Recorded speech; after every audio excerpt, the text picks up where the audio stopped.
ക്യാൻസറിനെ നേരിടാൻ കാലതാമസം പാടില്ല. മന്ത്രി കെ.ബി. ഗണേഷ് കുമാർ. ക്യാൻസർ രോഗത്തെ ധൈര്യവും നൂതന ചികിത്സയും ദൈവത്തിൽ അർപ്പിച്ചുമുള്ള പ്രാർത്ഥന കൊണ്ടും നേരിടണമെന്നും കാലതാമസം ഇല്ലാതെയുള്ള രോഗനിർണയവും ചികിത്സയും ക്യാൻസറിനെ അതിജീവിക്കാൻ അത്യന്താപേക്ഷിതമാണെന്നും മന്ത്രി കെ.ബി. ഗണേഷ് കുമാർ പറഞ്ഞു. പുഷ്പഗിരി ക്യാൻസർ സെന്ററിന്റെ 10ാം വാർഷികത്തോടനുബന്ധിച്ച് ക്യാൻസർ അതിജീവിതരുടെ സംഗമം അതിജീവനം 2024 ഉദ്ഘാടനം ചെയ്യുകയായിരുന്നു അദ്ദേഹം.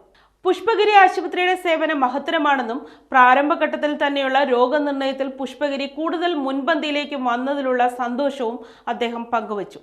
അതിരൂപത മെത്രാപ്പോലിത്ത doctor Thomas Mar Koorilos, Mathew T Thomas MLA, Pushpagiri group of institutions CEO reverend doctor Philip Payyampallil, Pushpagiri oncology വിഭാഗം മേധാവി doctor VU Thankamma, associate professor doctor Jency Joy, doctor Abu Abraham Koshy, Pushpagiri ആശുപത്രി medical director doctor Abraham Varghese, municipality vice chairman Giji Vattasseril എന്നിവർ പ്രസംഗിച്ചു.